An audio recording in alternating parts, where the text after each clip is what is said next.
उसके भी आरक्षण की लड़ाई लड़नी चाहिए, जाति जनगणना की लड़ाई लड़नी चाहिए। और एक पत्रकार के तौर पर मुझे लगता है कि अगर लोग घरों से नहीं निकले तो वो दिन दूर नहीं है जब 25 फुट आपके जो अधिकार है वो भी खत्म हो जाएंगे, क्योंकि जो लोग सत्ता में बैठे हुए हैं उनको इस देश में जाति के हिसाब से काम तय कर रहे हैं। यूपी में कहा गया है कि जो भी जाति का होगा उसको उसी काल से जीने होगी। मतलब नाई का बेटा इंजीनियर कलेक्टर नहीं बनेगा और मल्लाह का बेटा मछली मारेगा वो कलेक्टर नहीं बनेगा।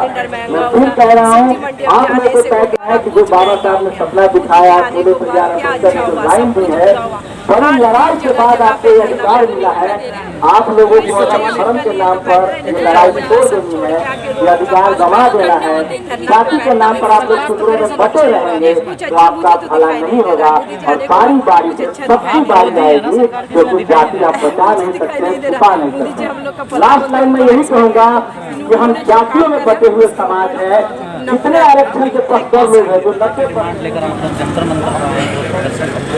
जिस तरीके से ये सारी सरकार, ये जो सरकार है ये बेच रही है हमारे, जो कि बनाया कुछ भी नहीं है, पर हाथ में आने के बाद में किस तरीके से बेच रही है चीज़ों को, वो उसको लेकर के हम लोग यहाँ पे डॉक्टर उदित राज जी के साथ हम लोग हैं आज।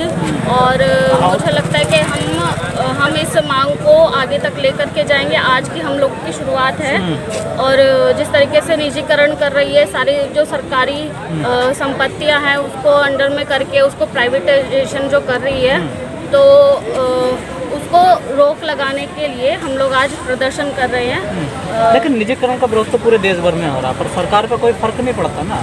कितना ही आंदोलन हो कहीं पर वही पड़ता नहीं है। क्या कहें कि भाई, तो मुझे लगता है कि जिस तरीके से अगर भीड़ सारे लोग जो सामने आएंगे तब जा कर के हम लोग अपनी बात को रखना और उन पे ये निजीकरण का जो चीज़ें हैं उस पे हम लड़ाई लड़ेंगे आखिर तक। SC ST के लोगों को क्या नुकसान है निजीकरण?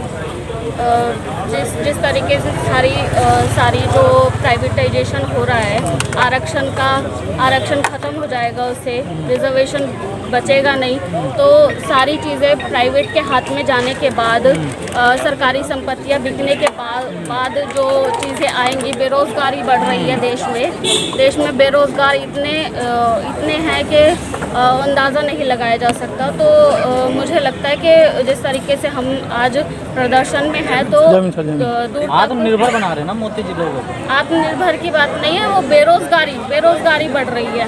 देश में बेरोज़गार हो रहे हैं, तो युवा जितना ज़्यादा यूथ सामने आएगा तब तक ही हम लोग अपनी बात रख सकते हैं। पर यूथ कहाँ आ रहा है?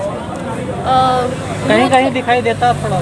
यूथ आ नहीं रहा, पर मुझे लगता है कि आना चाहिए यूथ को खड़ा होना चाहिए। जिस तरीके से मैं अभी आई हूँ सामने, तो ऐसे ही मेरे साथ साथ और 100, 200, 500 का भीड़ आना चाहिए। और क्योंकि आने वाला टाइम जो है वो बहुत बेरोजगारी का ये है। पर सरकार तो तेजी से निजीकरण कर रही है। अब तो उन्होंने जो राष्ट्रीय राजमार्ग है उनको भी बेचने का काम शुरू कर दिया है। तो वही उसी चीज़ को ही रोकना है। निजीकरण जो है ये एक साजिश के तौर पर हम लोगों पे चल रहा है। तो मुझे लगता है कि मुद्रीकरण और जो चीज़ें हो रही हैं वो उस पर रोकथाम लगनी चाहिए और हम आखिर तक इस लड़ाई के साथ में। पर लोगों को कहाँ पता है इन चीज़ों को? वो तो हिंदू मुस्लिम मंदिर मस्जिद में फंसे पड़े हैं, वो लोग तो जाते यही समाज जो है SC ST OBC जो समाज है वो इस टाइम पे सोया हुआ है। उनको पता मालूम ही नहीं है कि कहाँ चीज़ें क्या गलत हो रही है, क्या नहीं हो रही है। तो मुझे लगता है ज़्यादा से ज़्यादा पढ़ना चाहिए, लोगों को आगे आकर के बोलना चाहिए, अपनी बात को रखनी चाहिए और निजीकरण को हम लोग बंद करने के इसमें। चलिए ठीक। Press the bell icon on the YouTube app and never miss another update.